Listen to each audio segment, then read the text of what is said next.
జై శ్రీరామ్. శ్రీ మహాగణపతి నమః. జై శ్రీరామ్. శ్రీరామ్. శ్రీ అభయ స్వామి జ్యోతిష్య వాస్తు అష్టసాముద్రిక నిలయానికి స్వాగతం. నా పేరు రవిప్రకాష్.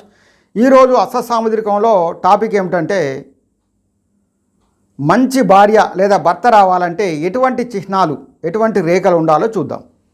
మరి అష్టసాముద్రికం ప్రకారం కనుక గమనించినట్లయితే హస్తంలో కనుక ఇలా క్రాస్ గుర్తు లేదా ఇంటూ గుర్తున్నట్టయితే వారికి మంచి భార్య, అదే అమ్మాయిలకైతే మంచి భర్త లభిస్తాడనేసి అష్టసాముద్రికం తెలియజేస్తుంది.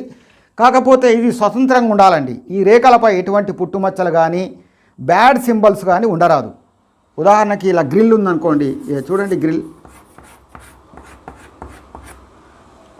గ్రిల్ వల ఇలా ఉన్నట్లయితే ఇదంతా కూడా బ్యాడ్ సింబల్స్.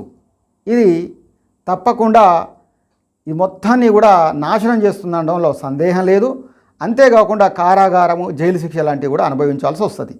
మరి కేవలం ఇలా ఇంటూ ఉంటే మాత్రమే మంచి భార్య లేదా భర్త వస్తుందంటే కాదు. ఎందుకని అష్టసాముద్రికంలో 1,25,000 గుర్తుల్ని పండితులు గుర్తించడం జరిగింది. మరి అనేకమైనటువంటి శుభ రేఖలు ఉన్నా కూడా, శుభ గుర్తులున్నా కూడా మంచి భార్య లేదా భర్త వస్తుంది.